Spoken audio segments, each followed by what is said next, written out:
Cam चो मजामा भाई लोग। अतीक अहमद और उमेश बाल हत्याकांड एक ऐसी मिस्ट्री बन गई है जिसमें आए दिन नई जानकारी सामने आ रही है, मानो कोई वेब सीरीज चल रही हो। अतीक के नवाबजादे जो क्राइम की दुनिया के मास्टर बनना चाहते थे, जी हाँ मेरे वीरो, अतीक जादव के ऊपर चौंकाने वाले खुलासे हुए हैं। आज उस ठाकुर के राज से पर्दा उठेगा। इसके अलावा अतीक के उस वकील ने तोते की तरह एसटीएफ के सामने जो भयानक खुलासे किए, इसकी भी बात करेंगे। इसके अलावा बात करेंगे कौन है वह लोग जिसके अवैध किले में रहकर शाइस्ता परवीन बन गई है mafia queen of Uttar Pradesh, और बात करेंगे कौन है सुधांशु श्रीवास्तव जिसका खुलासा अतीक के वकील ने किया। तो चलिए मामा शंखनाद के साथ नगाड़े बजाते हैं। प्रयागराज का बाहुबली अतीक अहमद मिट्टी में मिल चुका है, उसकी दहशत का दी एंड हो चुका है, लेकिन उसने उमेश बाल की हत्या क्यों कराई, इसको लेकर हर दिन एक नया राज सामने आ रहा है, एक नया चैप्टर ओपन हो रहा है। उमेश बाल राजू बाल हत्याकांड का गवाह था, कहा गया, इसीलिए अतीक ने उमेश को रास्ते से हटा दिया। इसके बाद खुलासा हुआ कि अतीक ने कबूला है उमेश बाल के कारण प्रयागराज में उसका डर खत्म हो रहा था, उसे बरकरार रखने के लिए उमेश का कत्ल करवाया। वहीं एक खुलासा अतीक के वकील सोलत ने किया। उसने पुलिस पूछताछ में बताया उमेश ने शाइस्ता पर टिप्पणी की थी जिससे अतीक नाराज था, उसने उमेश को खल्लास करवा डाला। अरे मामा यहाँ थोड़ा रुकते हैं, शाइस्ता परवीन पर बात कर लेते हैं। शाइस्ता परवीन एक मिस्ट्री लेडी माफिया बन गई है जिस पर 50,000 का इनाम भी रखा गया है। अभी तक पुलिस रिकॉर्ड में शाइस्ता परवीन वाइफ ऑफ अतीक अहमद लिखा जाता था, लेकिन अब पुलिस ने एक एफआईआर दर्ज की है जिसमें शाइस्ता को माफिया अपराधी लिखा गया है। यह एफआईआर प्रयागराज पुलिस ने दर्ज की है। यह एफआईआर उमेश बाल मर्डर के बाद शूटर्स को पनाह देने के लिए असद के दोस्त अतीन जफर के खिलाफ दर्ज की गई है। इस एफआईआर के मुताबिक अतीन जफर ने उमेश बाल मर्डर के बाद अतीक गैंग की मदद की थी। अतीक के बेटे असद और उमर से अतीन के अच्छे संबंध थे। फरारी के दौरान शाइस्ता भी प्रयागराज में अतीन के घर रुकी थी।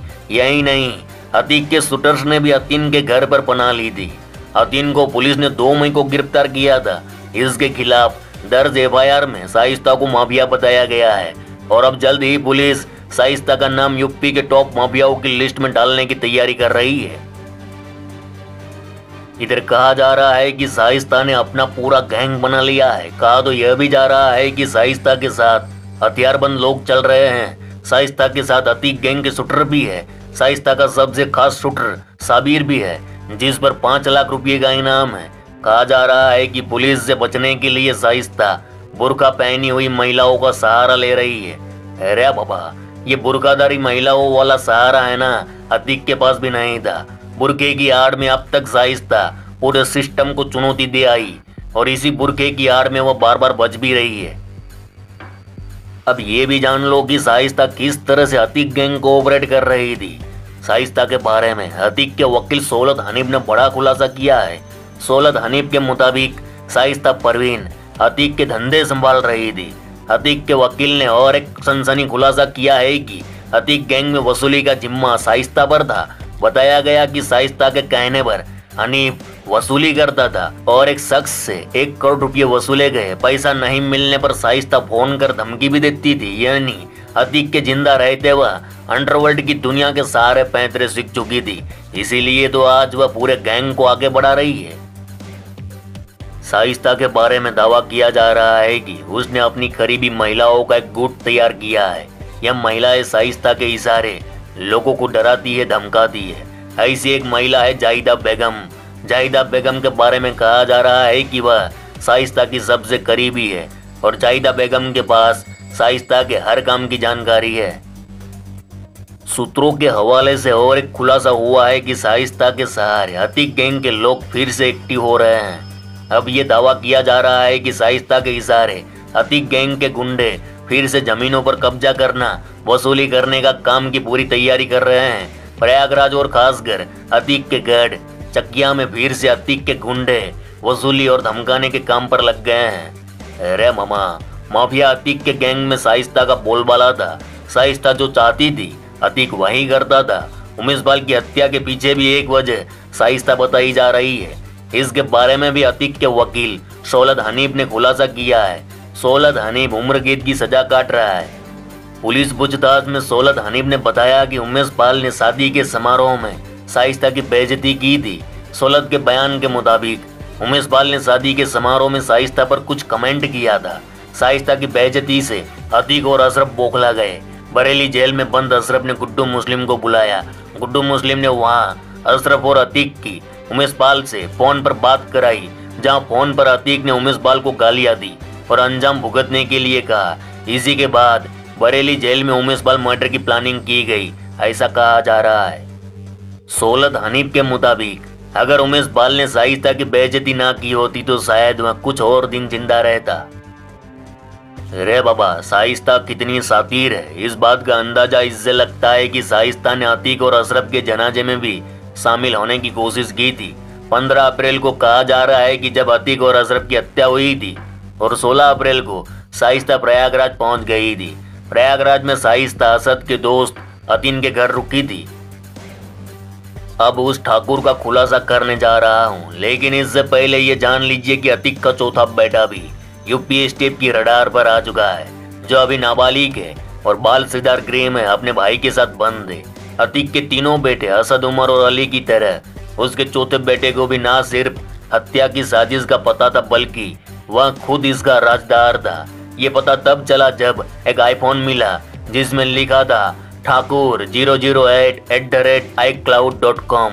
ये ठाकुर कौन है, इसका अतीक से क्या कनेक्शन है, इसका उमेश पाल हत्याकांड में क्या रोल है, अब ये भी जान लीजिए मामा। वकील सोलद हनीफ के घर से मिले आईफोन की जांच में खुलासा हुआ है कि अतीक का चौथा बेटा भी उमेश पाल की हत्या की साजिश में शामिल था। आईफोन में फेस टाइम ऐप की जानकारी इसी ने दी थी। ठाकुर नाम से अपनी फेस टाइम आईडी बनाई थी। अपने स्कूल रजिस्टर में सभी की फेस टाइम आईडी लिखी थी। मतलब साफ है, असद ने बरेली जेल जाकर चाचा अशरफ से मिलकर मर्डर की डेट फिक्स की। शाइस्ता ने शूटर्स को आईफोन दिए और नाबालिग बेटे ने फेस टाइम आईडी बनाई। जेल में बैठे उमर और अली को इसकी पूरी जानकारी दी। यानी साफ है, अतीक का पूरा कुनबा इस हत्याकांड में कैसे न कैसे जुड़ा था। इसके बाद 3 बार उमेश पाल को मारने की कोशिश हुई और आखिर में चौथी बार अतीक गैंग उमेश पाल को मारने में कामयाब हो गया। और जैसे इस हत्याकांड की जांच हो रही है, माफिया का बाकी कुनबा भी बेनकाब होता जा रहा है। अब सुनो, 7 लोग हैं जो शाइस्ता की मदद कर रहे हैं, जो शाइस्ता को बचाने छिपाने अपनी जान की बाजी लगा रहे हैं। इसमें सबसे पहला नाम है गुड्डू मुस्लिम का, जो शाइस्ता की मदद कर रहा है। वहीं शूटर साबिर भी साथ साथ चल रहा है। वहीं शूटर अरमान भी उसके साथ हथियारों से लेस कड़ा पहरा दे रहा है। इसके अलावा गनर एहतेशाम भी साथ है। आयशा नूरी जो उसकी ननद है, जिसने मेरठ में शाइस्ता को छिपाने पूरा जाल बिछाया था। जैनब फातिमा अशरफ की पत्नी भी इसमें शामिल है, ऐसा बताया जा रहा है।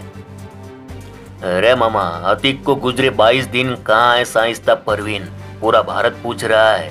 इधर यूपी पुलिस की लाख कोशिश के बावजूद शाइस्ता पकड़ से कोसों दूर है।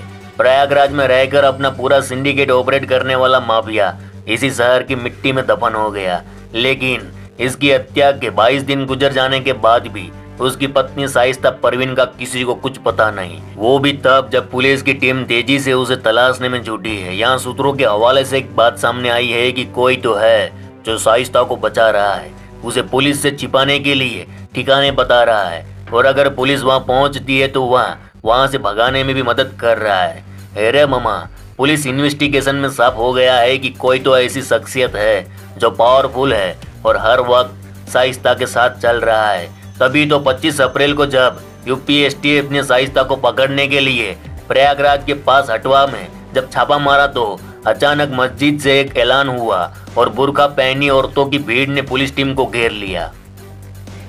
पुलिस सूत्रों के मुताबिक शाइस्ता वहीं थी, लेकिन भीड़ का फायदा उठाकर वह वहां से फरार हो गई। यानी एक बड़ी ताकत, कोई पहुंची हुई शख्सियत उसकी मदद कर रही है। वहीं अतीक के वकील हनीफ ने जो राज उगल दिया है, जो आज तक दुनिया के सामने नहीं आया था। पुलिस कस्टडी के दौरान धुमनगंज थाना पुलिस को वकील के घर से जो आईफोन बरामद हुआ था, जो उसे अतीक ने दिया था, उसी आईफोन के पासवर्ड को जब पुलिस ने डिकोड किया तो उसे खोलते ही एक मैसेज मिला, जिससे कहानी में नया ट्विस्ट आ गया। उस मैसेज में लिखा था 17 जून 2022 को खान सोलत उमर की अम्मी शाइस्ता की ओर से 1 करोड़ 68 लाख रुपये सुधांशु श्रीवास्तव को पेड किए जाने के संबंध में। इसी के साथ इस पूरे मामले में किरदार की एंट्री हो जाती है।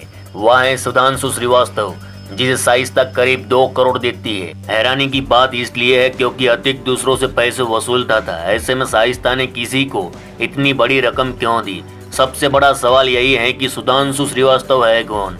1 करोड़ 68 लाख रुपये सुधांशु को किस काम के लिए दिए गए थे? अब यूपी पुलिस सुधांशु श्रीवास्तव नाम के शख्स को लेकर जांच कर रही है। आखिर ये सुधांशु श्रीवास्तव है कौन? अरे मामा, हमें भी मालूम नहीं कि ये चच्चा है कौन, तो अपन भी फालतू का ज्ञान नहीं झाड़ेगा। चलो आज के लिए बस इतना ही। गुज्जू भाई का राम राम, मिलते हैं फिर।